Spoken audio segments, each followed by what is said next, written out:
Welcome everyone to the Vancouver Power BI and Modern Excel User Group Meetup for Thursday, September 18th. I cannot believe it is already our last meetup of September. Where is this year going? But that's the way the time thing goes, right? So, welcome everyone.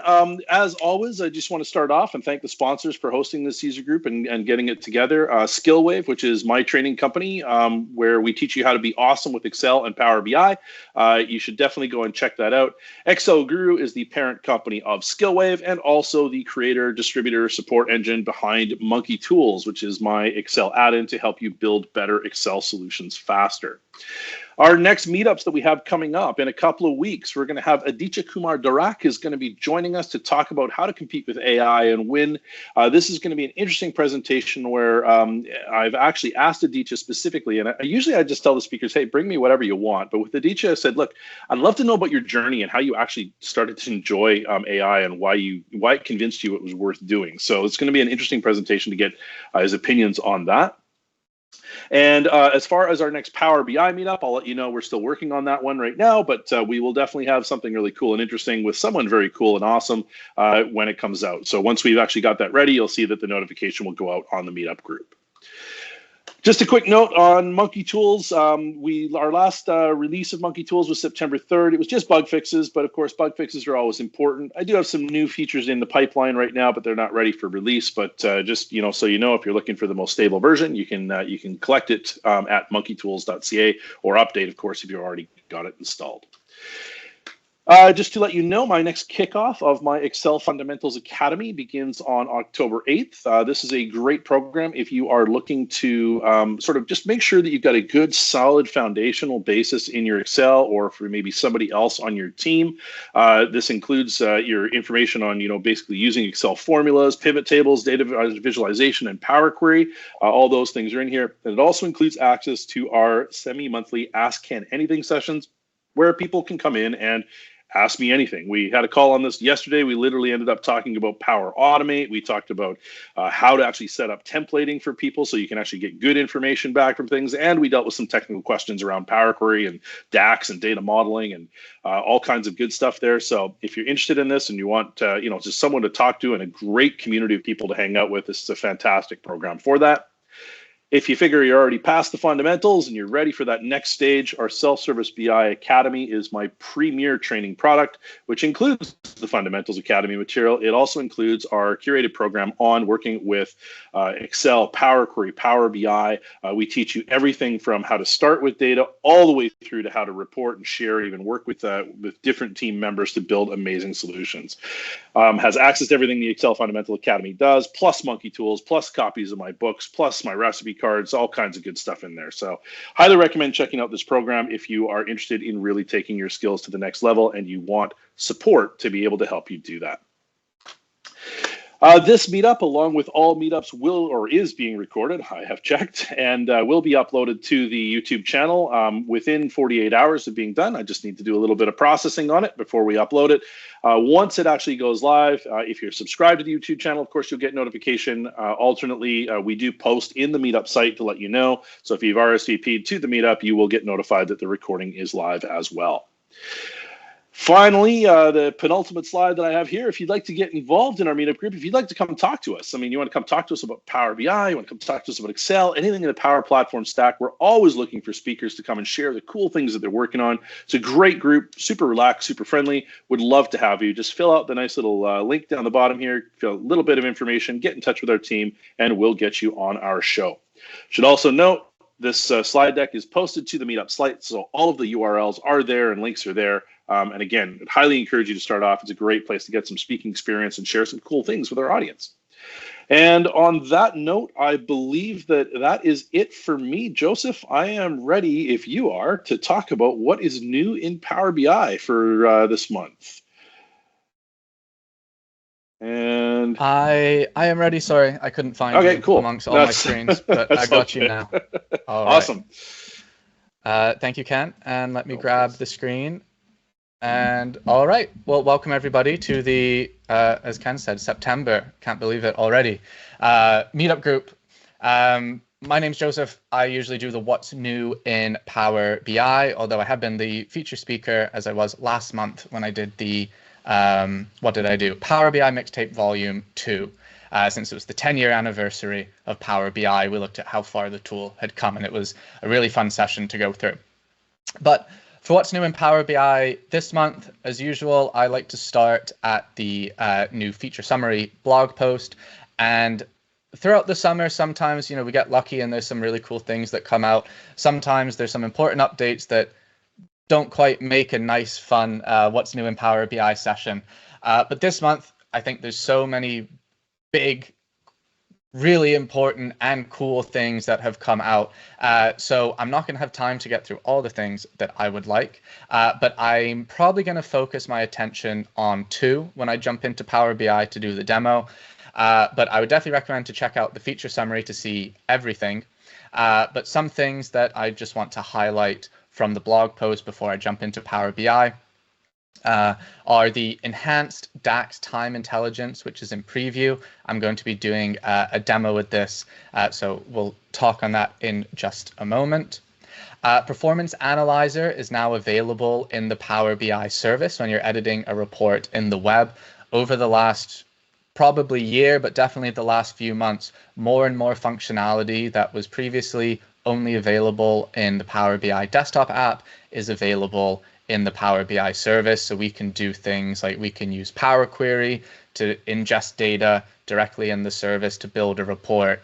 We can author and edit our semantic model. We can adapt SQL query that came from a Power Query that we authored somewhere else. We can add and edit measures. We can really do so much stuff in the Power BI service now, which I think is helpful, particularly for Mac users, where sometimes it can be a little bit tricky doing some Power BI stuff, or at least historically it's been tricky doing Power BI stuff. So this Performance Analyzer is really just the most recent addition feature available in the Power BI service.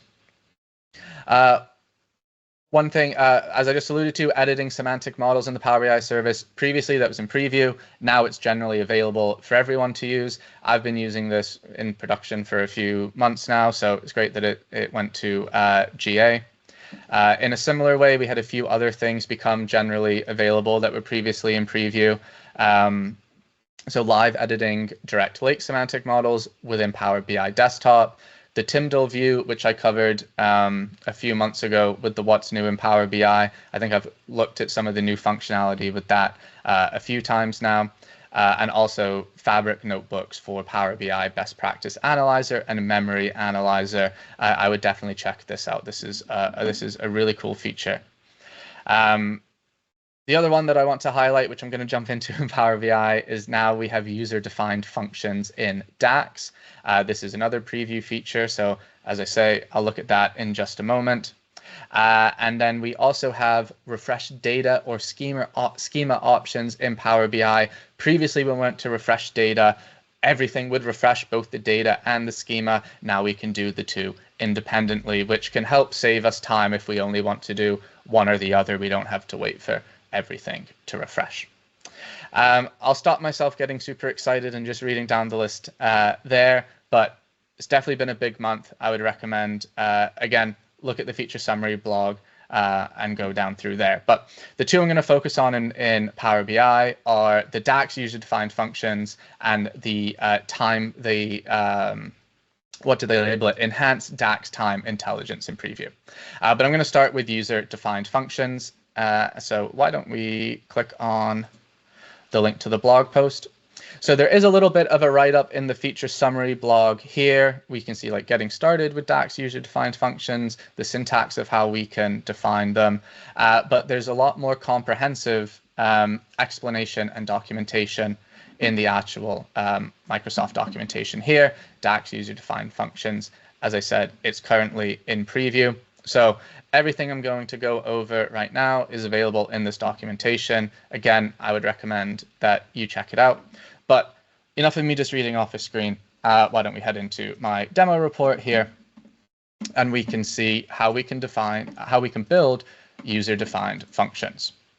So I have a scenario here where I have some KPIs. So I have like my target and my actual for a few different KPIs. We see cost, hours, and sales, and we can see those results year over year over the last couple of years.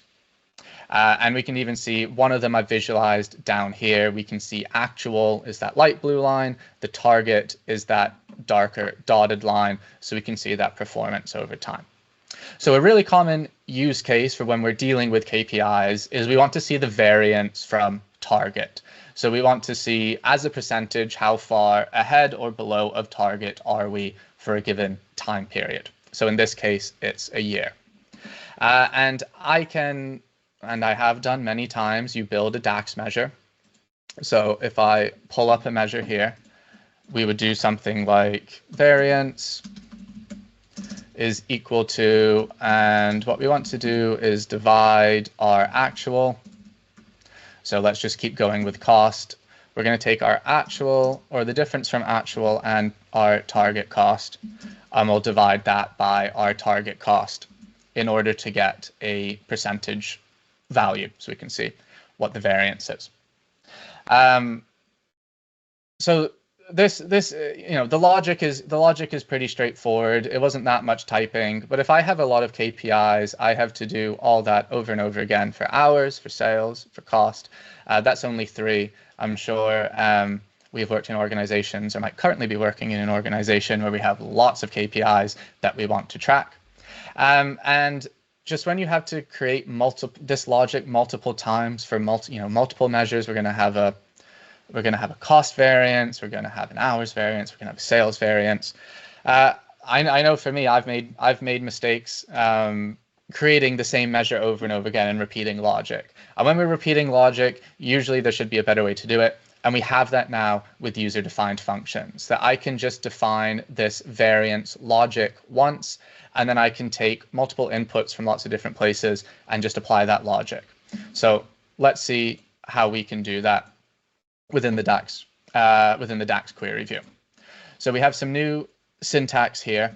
I want to define, and what I'm going to define now, previously we can define things like measures. I just want to define a function. So let's call it something imaginative like KPI variance. And then what I do is I have to define what my input parameters are for my function. So like, what do I want to apply my function to?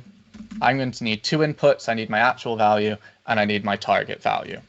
So my actual value is going to be numeric, and my target value is going to be numeric. And then what do I want to do with this input? Basically, it's just what we defined in our original measure. I want to take our actual minus our target and then divide by our target. And since we're in the DAX query view, I can format this to look nice and pretty for me. And so this is the new syntax for defining the user-defined functions. We're defining a function, we name it, we give some input and the type of the input that's expected, and then what we want to do with that input. So let's add that to our model. And once I add that to our model, we can see we have a new area. If we look on the right-hand side here in the model pane, we now have this new functions area. And we see that I have my new KPI variance function. So now what I can do back in my data model is I can create a new measure on my KPI table. So let's go to new measure. I could call this cost variance. And now I can use that KPI variance function. I can take in my cost actual and my target cost. And then I can drop that measure onto my table, and we can see the variance is calculated for us. And if I want to do the same thing for hours, for example, why don't we create a new measure? We can do hours variance. And instead of having to define that same logic over and over again, I can just use that user-defined function with this, in this case, basic logic that I defined. We just need to input our actual hours, our target hours, and then we've done that as well. We can add it, format it, and off we go. So I think this is super cool that we can build this reusable logic. And imagine if we publish this user-defined function to a like a central semantic model that's published in our organization, then this becomes available for all of our users to use. As I say, this is just in preview at the moment, so I'm sure some additional functionality will come to this feature over the next couple of months, but I wanted to highlight it right away as soon as it came out, because I just think this is amazing, and this could be a game changer for some of our workflows, particularly, again, when we have to repeat that same logic over and over again. So that was user-defined functions. It's available to look at in more detail in the feature summary for the What's New in Power BI, as well as its own dedicated documentation. And there's a link to that documentation within the blog post. The next feature that I'm going to look at is the enhanced time intelligence. And for that, I will jump back into the documentation for it. So, implement time-based calculations in Power BI. We recommend using the calendar-based time intelligence preview available here. And what that allows us to do is to create multiple types of calendars within our Power BI report. So there's a really good breakdown here, whereas previously in Power BI, we sort of had two different options for time intelligence. We had the auto date time intelligence, and we can see in this handy table here, there's really no effort required. It all happens sort of just in the background. We create these automatic date tables. However, we can't really manage them. There's not a lot of flexibility. And if we have lots of different date columns in our data set, if we're not controlling this properly, our model size can just explode because we're creating all these automatic date tables that we might not even be aware about in the background. So what any good Power BI developer does, or up until recently has done, is we use this classic time intelligence where we, as we see here in the notes, we create our own date table, whether that's in Power Query, and I'm sure Ken will tell you it should definitely always be in Power Query and using one of the monkey tools patterns. And we mark it as a date table. It assumes a Gregorian or a shifted Gregorian calendar. And as it notes here, it suffers from some performance issues in specific scenarios. There are some limitations, like we need to make sure there's no days missing in our calendar table. Yeah. Now we have a third option, which we see that it does have a higher initial setup, although I've worked through a few scenarios and it's not super high effort. The ease of management is pretty straightforward. We have a nice user interface, and it allows us to have very high flexibility. We start with our date table, and we can set up multiple date tables sort of off of that table in our data model. And what it allows us to do is to provide us with some new syntax or new ways to use some familiar time intelligence functions, where to use something like total year to date, we can define the measure that we want to that we want to apply that total year to date calculation for, and then we can input a specific calendar from our data model over which to run this total year to date, which is really useful for something like a fiscal calendar, whereas before we'd have to do some more complex DAX. But I won't go into too much detail reading too much of this blog post now, but if this is a use case that you encounter and that you're constantly working with, I would definitely check it out, because we can see here this new feature works with any calendar, particularly like 454, 445, 13-month lunar calendars, and it goes through some of the previous limitations for classic time intelligence that we now don't have to worry about with this new enhanced time intelligence. And one of the ones that I'm really excited to work with is the new week-based calculations that are built in, doing a total week to date, just built in right into Power BI. So how we can set this up in our Power BI data model is if we go to a date table in our model. I actually have two. I was playing around with this. I haven't got it to work like 100% how I want it to, so this is a little bit of a learning on the fly altogether. But when we click on one of our date tables, under Table Tools up here in the ribbon, we now have calendar options. And this allows us to build multiple calendars based on our date table. So we see here that I have a standard and a fiscal view. If I edit this, what we have to do is that we define a category. so in this case, year. And then we take a column from that date table to essentially map it to a category. So I have a year column in my date table. I just select year to map to the year category. Under here, we have month of year.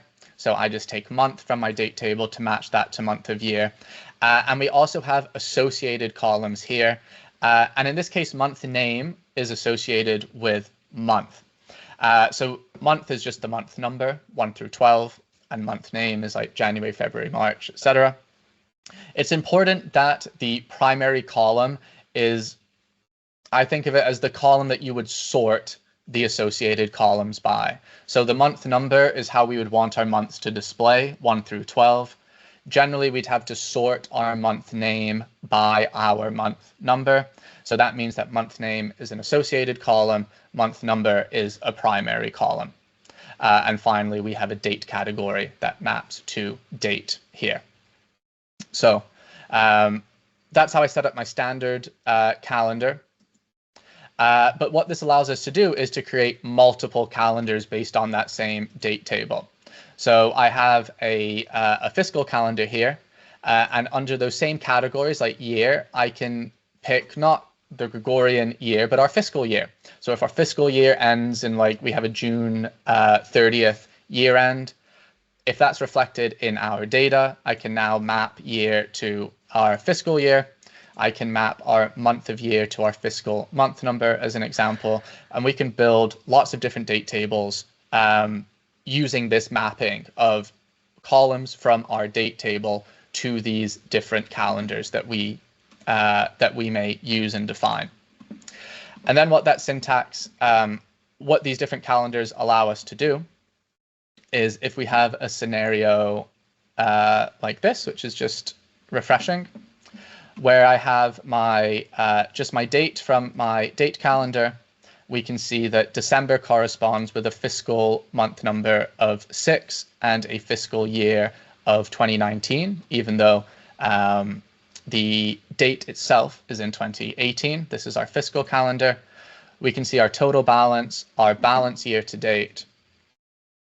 And what this new syntax allows us to do is do something like fiscal year to date is equal to total year to date. We want to look at our total balance, and then we just need to input our fiscal let's go with new fiscal calendar that we defined. And now our total year to date function will work not just for a Gregorian calendar, but for our fiscal calendar here. Now, I will say I have I've been playing around with this morning, and I haven't got this to work yet. I'm still getting an error here that we cannot find the table new fiscal, even though we just saw that I defined it. So I need to dig in to see exactly why this isn't working. It's probably just because I haven't mapped those columns from my date table properly to the calendar. But in theory, if I have it set up correctly, this should work, and it provides the flexibility to use this same function on different calendars, whether that's a fiscal calendar, 445 calendar, Gregorian, etc. Just before I hand it back to Ken, one thing within this documentation I found very useful, or there's two things, is in this section here, the available column categories. It gives an explanation as to what each of those categories available in the drop-down menu, what they actually mean with our data, and an example of what that looks like.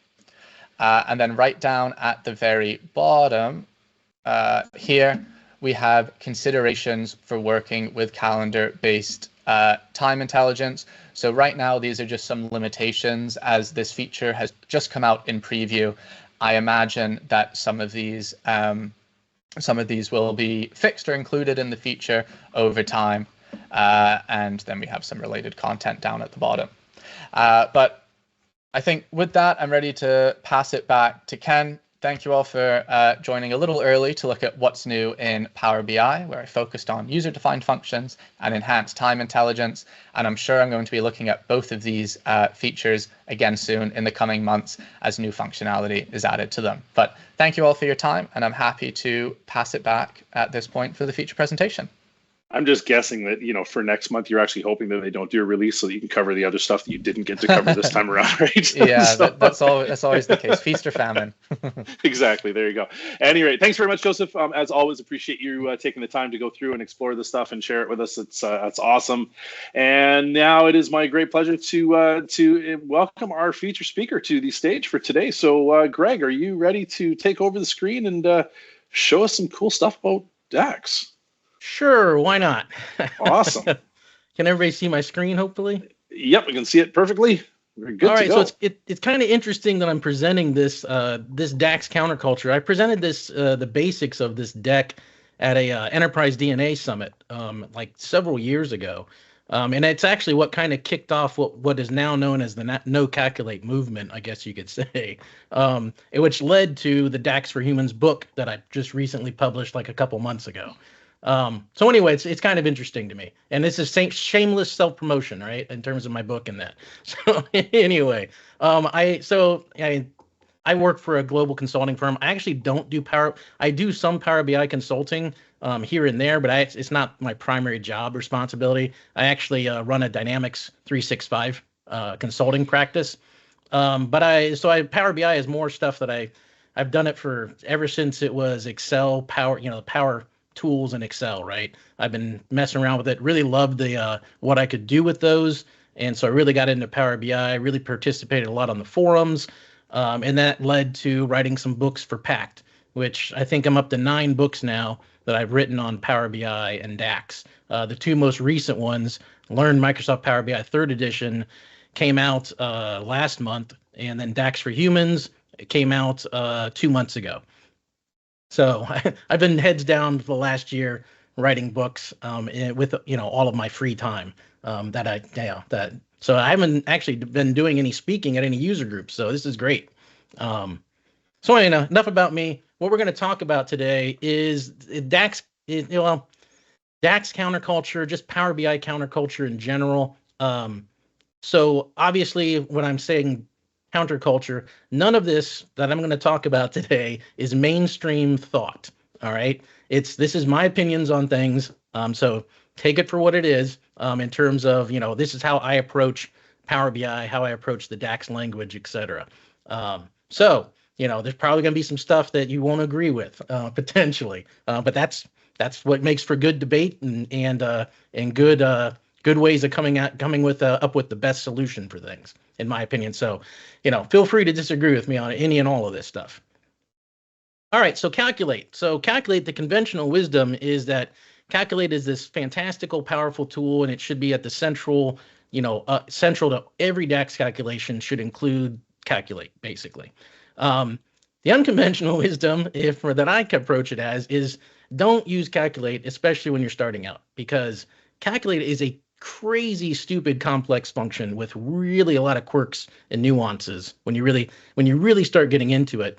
When you start thinking about how the different ways that you can combine things like remove filters and keep filters, it almost becomes there's an infinite way of combining those things. And how do you actually predict what it's going to actually come out with at the end? It's really very complicated.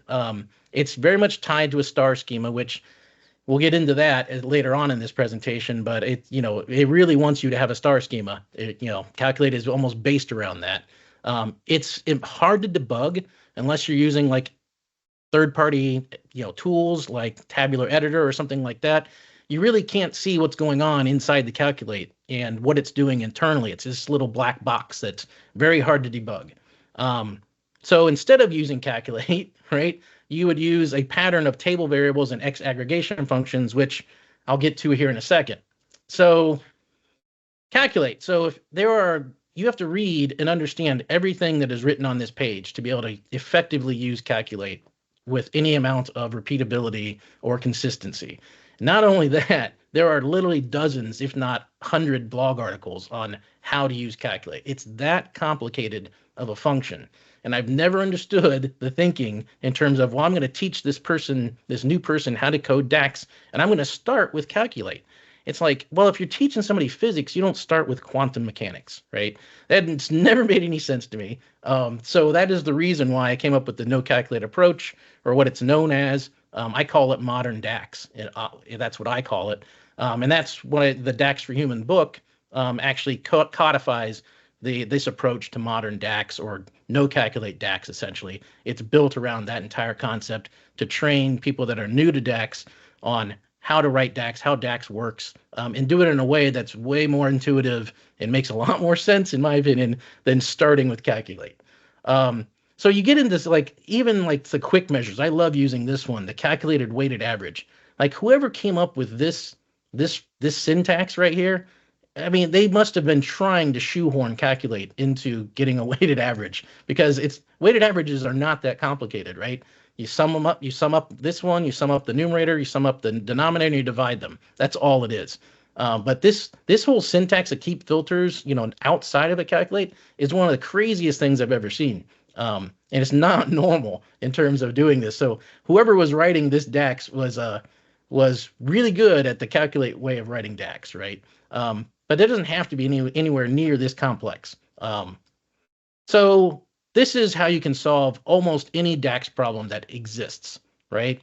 And I call this the DAX pattern to solve most problems, right? So you create a variable, in this case, to exclude pickles. You then filter a table, right? You create a table variable, which filters the table to exclude that item. And then you run some X aggregation across it. And if you use this pattern will solve probably 99.9% of the problems in DAX. You can probably solve them using this, and you never have to touch calculate. Now, is calculate a bad thing to know about and to use? No, I think it definitely can enhance your experience with the DAX language, but it's not for somebody that's new, trying to have them understand all the different rules of calculate is almost it's just discouraging to new people that want to learn DAX, when all they really have to do is learn this, and they're good to go probably for almost anything that they're ever going to want to create in their life within Power BI and DAX. So anyway, that's my pitch on calculate and why I don't recommend it for most people that are using DAX. Plus the fact that I've got many videos that I on my Microsoft Hates Greg channel where I go into and show where the standard calculate and even time intelligence approach is slower than just using no calculate DAX. So I've got plenty of examples on that. And this was one of the big complaints that people, when I first started talking about no calculate DAX, everyone was like, oh, it'll never scale. It'll never do this. It'll never do that. And those have all been proven wrong over multiple years. It's very performant. The DAX query engine can really is what really defines what the performance is, whether you're using calculate or not. It's what optimizes your DAX code to run. And turns out that no calculate DAX provides a lot of great hints to the query engine, and it can figure out and perform the calculations very efficiently, in a lot of cases even more efficiently than if you used a calculate pattern. So the DAX query engine is really what defines whether you're going to get good performance out of your DAX measures. It's not necessarily what you write. The DAX query engine is going to go take a look at that, optimize it for retrieving the data out of the data model, and then doing the calculations and spit back the answer, right? It's very much the same as SQL in that regard. So that's the pitch on calculate. Any questions about that? Let me see if there's anything in the chat. For using a field, assign variable, telesense. Not sure what that's saying. Does somebody want to come off mute, Scott, and talk about it? Talk about your question? Yeah, I've got a question. So in the sumX statement for the total cost field, the IntelliSense wants to use the table called table, not the _ table total cost. So when you create a filtered table like this, it's still only referring to the original table. The sumX would never refer to the _ table created table. Am I understanding that correctly? No, it's definitely the sumX in this case would refer to the table variable, not the original table. And this is the key thing in terms of once you start working with table variables, right? Their calculate becomes useless, right? Because it doesn't have the concept of being. It can only work with physical tables in the data model. So this is easy to debug, right? I can do a 2 CSV on this table variable as a result, and I can see it. I can see what is in that table, right, before I do my SumX. If you did this in a calculate version, you would never be able to see internally within the calculate what you're actually summing across, right? Because it's in the filter clause of the calculate, and you can't see it. And there's no way to see it unless you use an external tool. So the no calculate approach, one, I think it's a lot easier for people to pick up and understand, and two, it's way more debuggable, right? You can debug this every step of this. It's kind of like writing M code, right? Every step in an M code in a Power Query definition returns a table, and you can see what's in that table, which allows you to debug it really easily. And it's the same concept with this approach to DAX, is that I can spit out everything that's in this and see it in context within my visuals and see it every step of the way, which makes it really easy to debug what's going on when you get a weird result. Oh, the 2CSV. So basically what you do is you would type in 2CSV and then table, and it's going to spit back. What it's going to do, if you do this, it's going to spit back as text, as a comment delimited text, basically, what's in the table. So this is a really great way to debug your DAX, is to use 2CSV, because you can actually see what is going on within your DAX measure as you in context of the visual. So if you have a table visual and you can do a 2CSV, you can see for every row what is contained within this table variable. So it's really handy way to do it.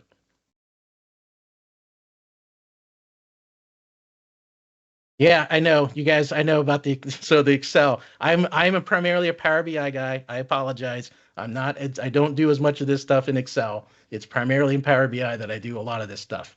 But yeah, I don't know if this would work as well in Excel or not. Okay, we're gonna move on. This is gonna be a fun one. So time intelligence functions. I don't, conventional wisdom is that TI functions make time intelligence calculations easy. I don't agree with that. As far as the number of form questions that I've had to answer about people confused over time intelligence functions and how they work, as well as I see them regularly listed on when people come up with lists of what are the most difficult things to learn in DAX. And one is calculate a lot of times, and two is TI functions. So I don't think they are easy to a lot of people. I think once you kind of understand and wrap your head around them, then they can make things, you can write less DAX code and that sort of thing. But again, kind of like calculate, they're kind of black boxes that just make way too many assumptions. Right now, again, I'm going to get into the enhanced time intelligence here in a second, but the main complaints about time intelligence functions in the past, right, is that they assumed a standard Gregorian calendar. They didn't work for fiscal calendars, and they didn't work for week calculations, right? Which I don't even know how that got past like the original design. Like, yeah, we're going to create these TI functions, but we're not going to, they're not going to be able to handle fiscal calendars, and they won't do weeks. It's like, I don't even know how that got out of design, right? But it did. Now there's some stupidly complex TI functions. If you haven't like tested the edge cases of parallel period, dates and period, and date add, you'd be surprised at what they do on the various different edge cases. They're extremely complicated, and you basically have to kind of test them to see what they're actually going to bring back. A lot of the other TI functions is they're glorified filters, max or min statements, right? Basically, like anything that you do, like dates year to date, that's just a filter function. That's all it is.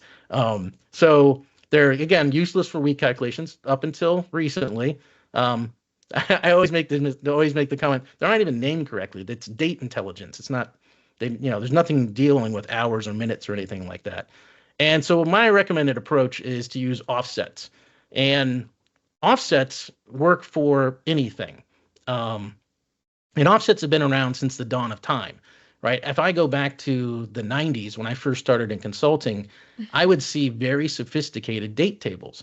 And these date tables, right, they didn't have just 5 columns like auto time intelligence or even a dozen columns. They had dozens upon dozens of columns and even hundreds of columns. Everything you would ever want to know about a date, right, it would be in these date tables that, these professional business intelligence people developed.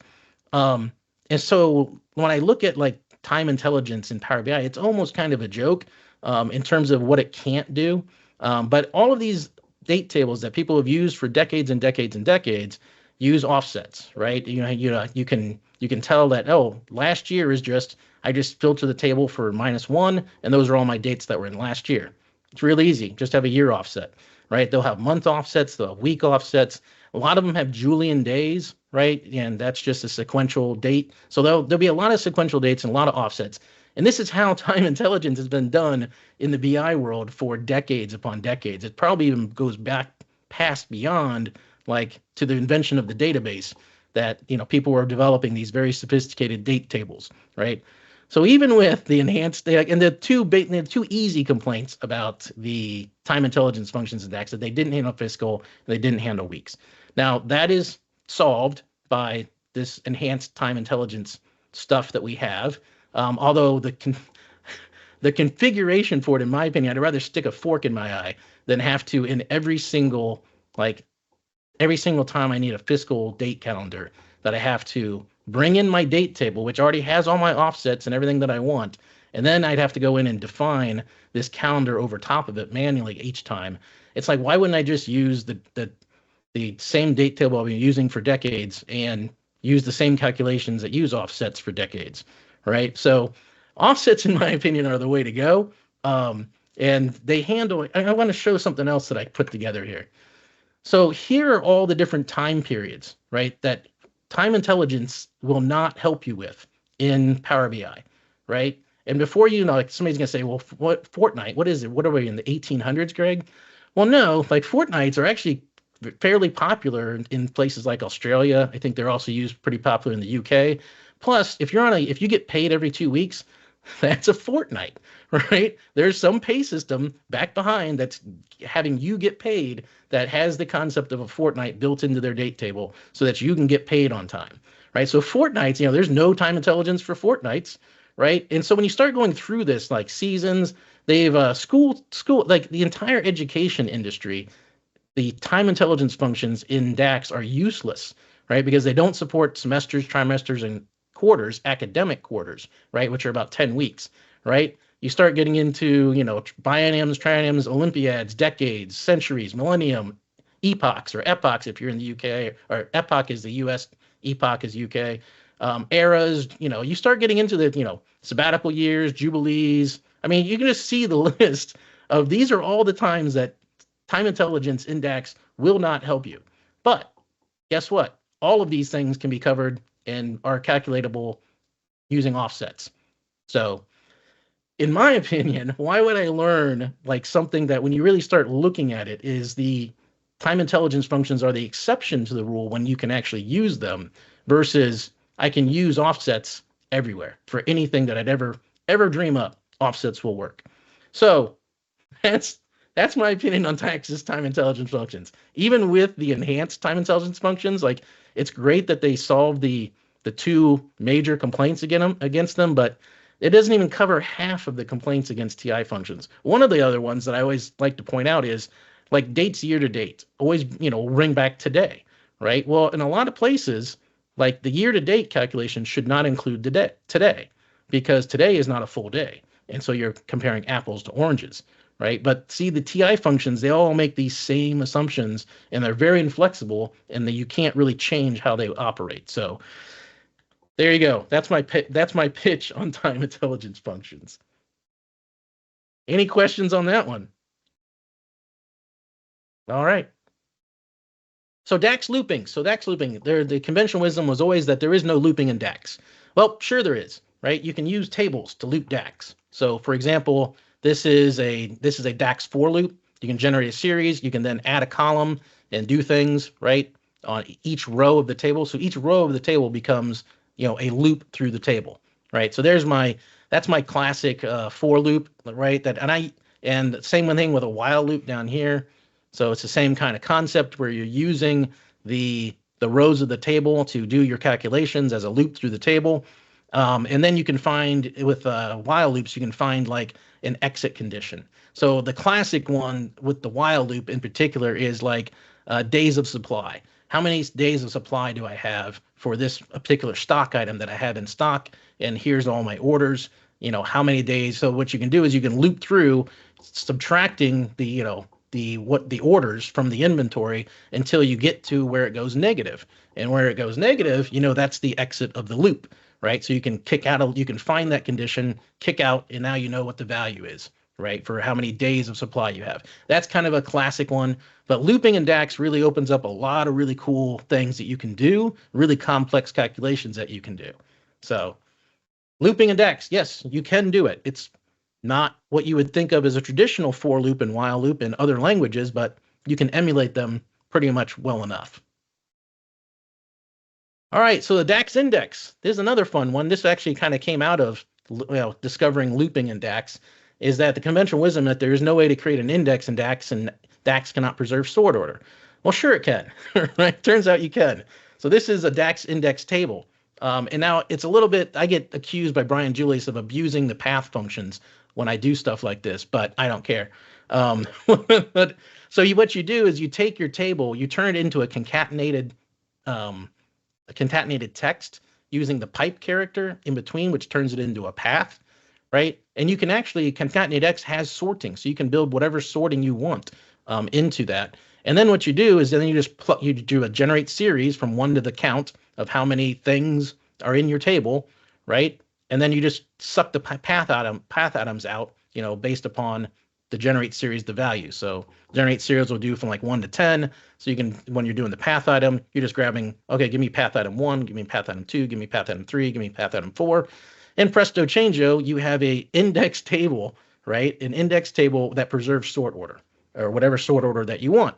So yes, and if you want to know the slide deck, yes, I will send the slide deck to the presenter and let them distribute it. I was trying to upload it in the meeting chat right before I went live, but it wasn't allowing me to do it. So, okay, let's go on to the next one.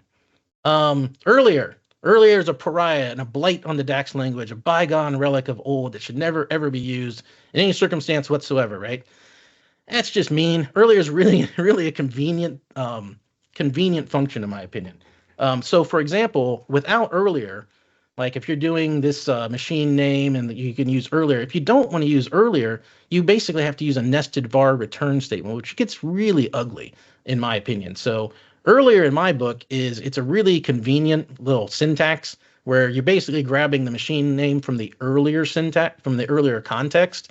I used to really have a complaint about earlier and how it was named, but when I really started understanding why it was called, what it did, then the earlier makes complete and utter sense, right? So that's essentially what my thoughts on earlier. Some people have said it's really slow, and I've never found that it's just that it's super slow or anything, any slower than doing what you have to do without earlier, which is, you have to grab the current context of my machine name, right, with a var, and then I have to do a return, and then I use my machine name var versus just using earlier, right? So these two, what you're seeing in these two things are 100% equivalent to one another. And in my mind, the use of earlier really cleans up the logic and makes it a lot more easy to follow what's going on versus using nested var returns, which is always kind of nasty. So that's my views on earlier. And there's such a pariah, earlier such a pariah, right? SQL BI has the big not recommended flag next to it, right? I think it's the same for earliest, which I've never used earliest too much, but earlier is a handy function to have. Okay. Columns versus measures. So conventional wisdom is never use calculated columns and always use measures.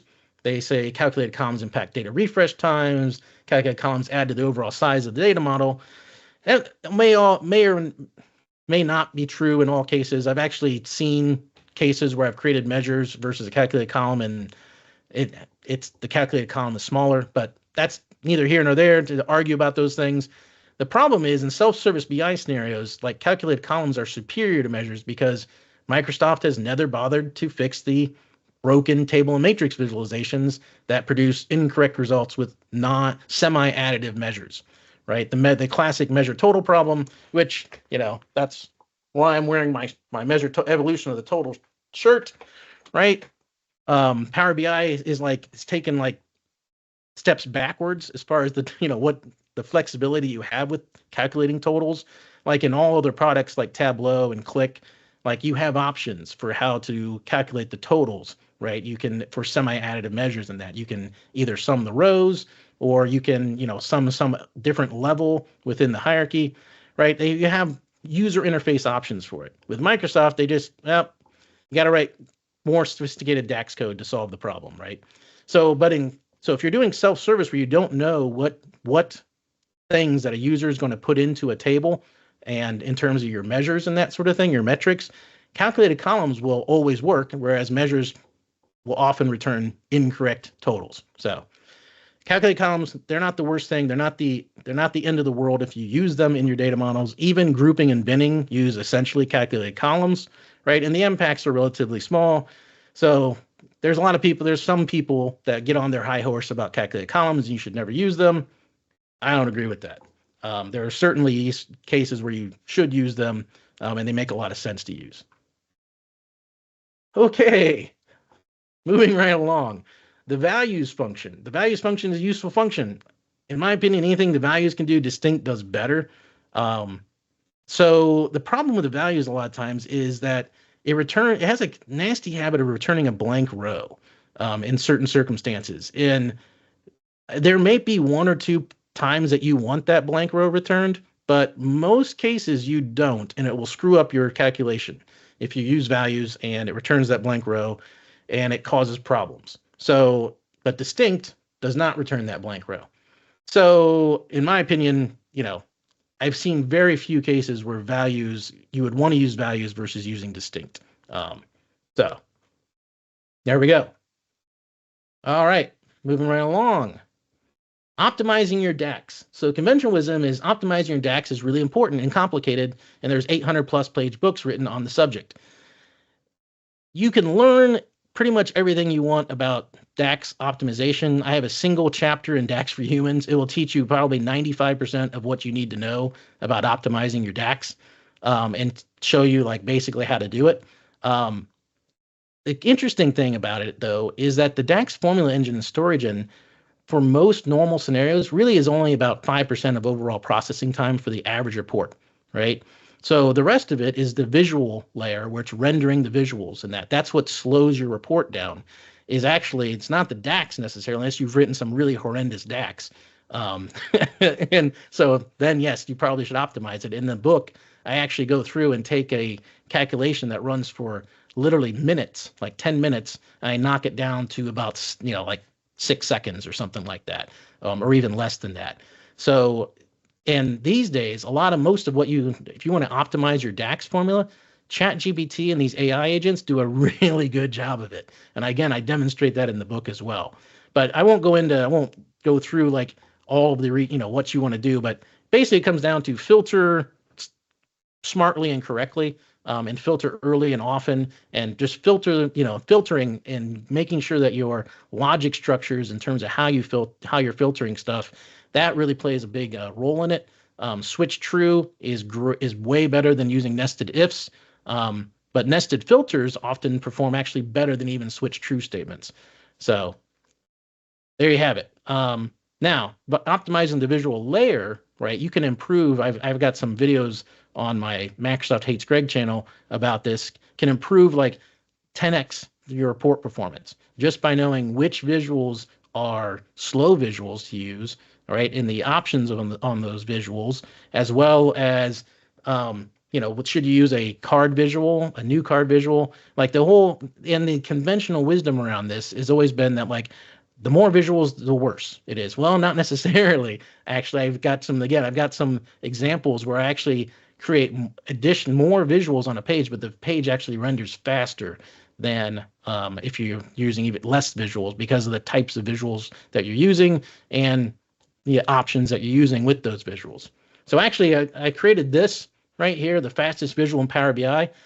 Probably when everybody would guess that it's the key influencers and the key QA. And the reason why is once those things render, if you do a page refresh, they take 0 time. They don't re-render. So key influencers and QA are technically the fastest visuals, although the card visual is, is very, very fast. The decomposition visual, for whatever reason, is also very, very fast. KPIs, your slowest visuals are your filled map. or your narrative. And you can see here that between a filled map and a bubble map, the bubble map is twice as fast as the filled map, right? And I did some more experimentation on this, and it actually turns out, like in the Azure map, this is using the Azure map visual, by the way, bubble map and filled map, not the legacy maps, because those are actually faster than the Azure map, but they're going away. But there's a couple options with the Azure map visual where you can have columns and then heat maps, and those are actually even faster. They're about they take about half the time to render than the bubble map if you use those options.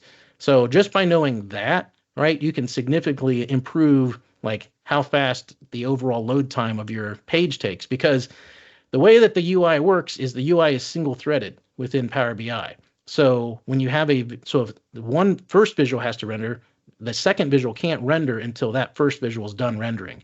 Now, there might be some stuff going on behind the scenes in terms of doing the DAX calculation and other things for that second visual, but it can't actually get displayed until the first one is rendered, and so on down the line. And that is why probably the conventional wisdom has always been the less visuals, the faster, but it's not always true.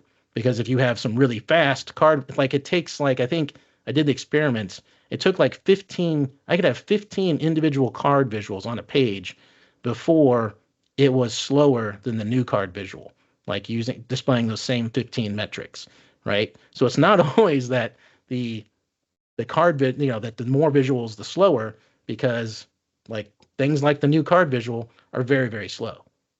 So I've got a bunch of this stuff. I actually have content all the way through November scheduled out for this performance analyzer stuff, and probably that's just scratching the surface. But I have some examples where I take a report page and I 10x the performance, or I take a report page and I 3x the performance, or I make it better by like 60%, just by knowing what's going on at the visual layer and what's going to be faster and what's going to be slower.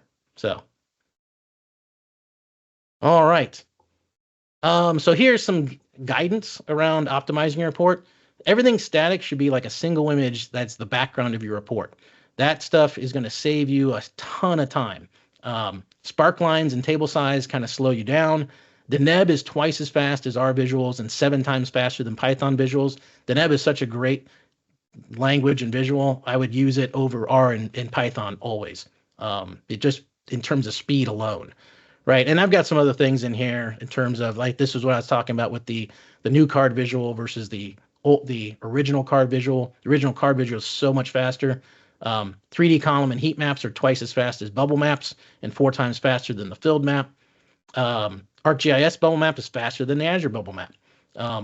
All third-party maps tested were faster than Azure bubble and filled maps. That included PBI Consultants, Maps, Squillion, TMap, and Icon Map, all faster.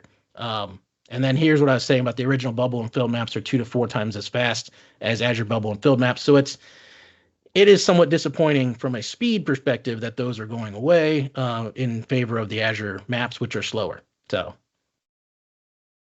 okay, moving right along. We just got a few left here. So I don't know how I'm doing on time, but we're just going to go and finish this off. This one will probably be super controversial. Conventional wisdom is that star schemas are blazingly fast and everything else is junk. Well, I've done a lot of testing on this, and this seminal article about why star schemas are better than flat tables or one big table has a lot of flaws in it. And one of the flaws is that it's using like a 4 billion. They have to scale their semantic model to 4 billion rows as the fact table before they can see the star schema is any faster than the flat table. And so that's kind of crazy. 4 billion row fact tables, those are out there, but that's nowhere near what the majority of fact tables contain. In fact, the majority of fact tables are probably about 50 million rows or 100 million rows at most, not 4 billion. So if you have to scale up a star schema to 4 billion rows before it's faster than a flat table, what are you doing with your life, right? I mean, why are you overcomplicating your life that way? So I've got actually, again, there's videos I have on my Microsoft Hates Greg channel, where actually I demonstrate that for 50 million rows, at least 50 million rows, that flat tables are actually faster than using a star schema with calculate, right? It's faster to do it with no calculate on a flat table than it is to use calculate in a star schema, which sounds all kinds of wrong, but all of the stuff that I've done around this, I have a shared folder out there, and anybody that wants to, it's in the link to the description of the video. Anybody that wants to replicate and prove me wrong as far as this goes, it's all materials are there for you to do it yourself, which is unlike this one article that has the 4 billion rows where it's not repeatable at all, which I find to be a huge problem overall within. This is probably where I get up on my soapbox. You have a lot of content creators out there that create content, but it's not verifiable. There's nobody independently going in and verifying what they're saying. And I see that as a huge issue in terms of the community as a whole and who we hold up as authority figures. And within the community, if they're producing content that's not repeatable and independently verifiable, it should not be used as an authority, in my opinion. I'll get off my soapbox now, but everything that you do as a content creator, everything that I do, I try to offer up as much as, here's the PBX file I used. Here's go and do it yourself, independently verify what I'm saying to you, because otherwise it's just my opinion. Okay. And these are all obviously my opinions, but I have reasons I have these opinions over the testing that I've done. So, but don't ever trust anybody's opinion on this if they don't allow their stuff to be independently verified. It's just an opinion, and it's an unverified opinion. And now I'll get off my soapbox and shut up. So that's that one. User-defined functions. So the conventional wisdom that these things are game-changing. I find them interesting, but not necessarily game-changing. So it was interesting talking about the user-defined functions ago, that you could put them up into a semantic model, a central semantic model, and everybody could use them. I have a video. It's a user-defined function deep dive. The link is down here, right here. You can't actually do that, right? I think it works if you do a live connection, but once you do a live connection, then you can't really do anything else with that. So if you used, like what I did is I created an enter data query just to get a local data model. And then I connected to a semantic model that I had published to the service that had functions in it. And of course, it's going to use, direct query or whatever it is. It's using, it's not a live connection, right? But the functions don't come over. So the functions do not appear when you do it that way. You have to basically backpack them from your last semantic model. You have to go and use TMDL view, script them all out, copy them, go to the next semantic model, paste them all in, which to me, that is really kind of janky and not really enterprise grade. And that basically kills single source of truth for user-defined functions. So they're not even as repeated, like you can't reuse them even as much as you can with measures. Because if I did the same thing and I connect to, I have my local data model, and then I connect to a data model in the service, I can reuse all of those measures, but I can't reuse the functions. So they're less reusable than functions, in my opinion. They're kind of clunky to work with. I find myself like switching between DAX query view and TMDL view, and then I have to go to my report to test them and that sort of thing. So they're not really great from a user experience, in my opinion, in that regard. And I specifically tried to do recursion, and they specifically stopped me. And one of these days, I will be able to do recursion in DAX. I've been trying it for as long as I've been doing DAX. I've been trying to fool it into getting it to do recursion. And I really don't understand this time. Like this time with user-defined functions, it'd have been the perfect time to introduce recursion in DAX. And for whatever reason, they absolutely stop you from doing it. Specifically, even when I tried it, they're like, you're not allowed to use recursion. I'm like, you know what I'm trying to do. Anyway, but they don't allow it. That would be game changing, in my opinion. If DAX would allow recursion with UDFs, that would be game changing. But they don't. So they're interesting and they're somewhat useful only within the semantic model that they're defined within. That's the only reusable aspect of them. Otherwise, you have to kind of, basically export them and import them, which I find kind of clunky and not great.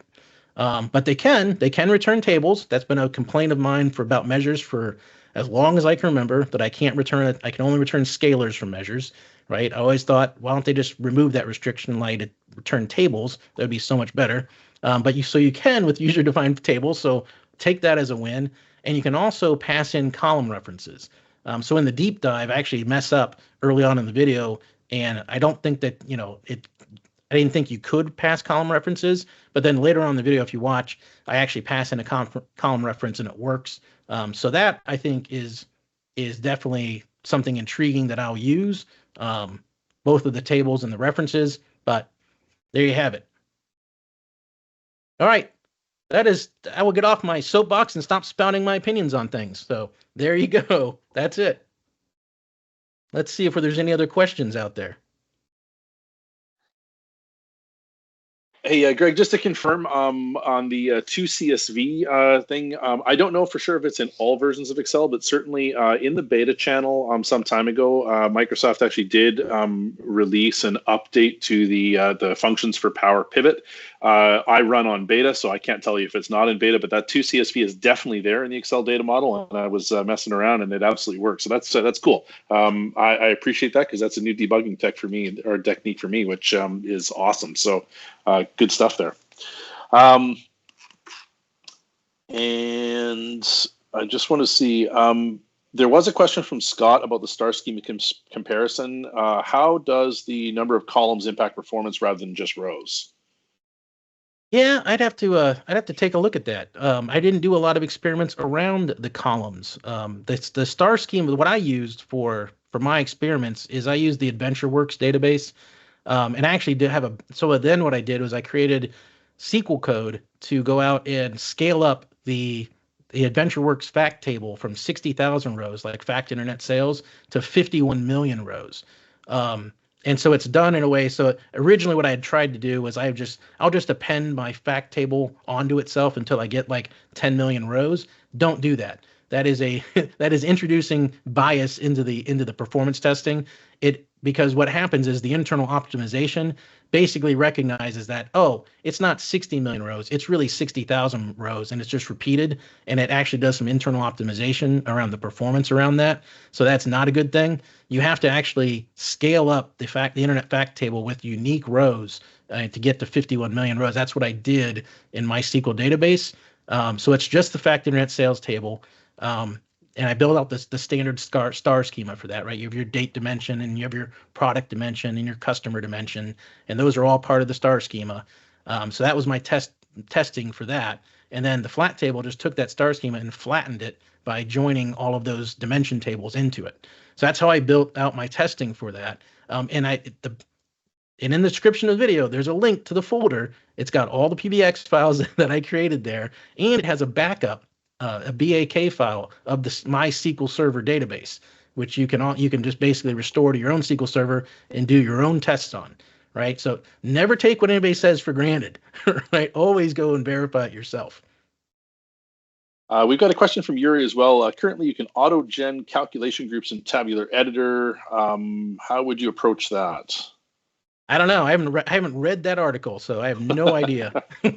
So I don't tend to use calculation groups all that much. Sometimes I use them, but I can't say that's something I do regularly a lot of. So I'd have to take a look at that and see what's going on there.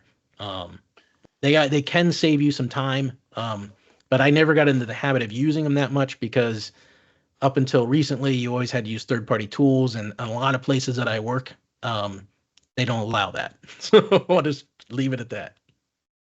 I wanted to make a general comment on your thoughts on the star schema stuff, and I think this is, and I'm not going to disagree with you, just so you know on this. But you can disagree with me all you want. No, it's all good. I actually think, because I mean, this is one of the things that I've sort of said, in my, like, obviously I teach people, and I'll teach people when they bring in if you bring in a flat table of data, carve it up into a star schema, get it ready to go, which, as you have rightly pointed out, is actually not necessary. We could just load the flat table into the data model, whether you're in Excel or Power BI, doesn't matter. You could serve up all your visuals from that, provided that all of your facts fit into that one fact table. The reason why I do carve it up and get it into a proper star schema, partly is because, the conventional wisdom is right.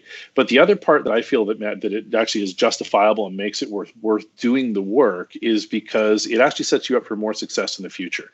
And an important part around it is when you get a second fact table that has mismatching rows. And that's when the actual ability to get into a Galaxy schema or something like that really starts to actually bring the advantage of the products out. But you're right. Like, if you got a flat table, you don't really need a full-on data model. You just need one flat table to serve things up. It's all good to go.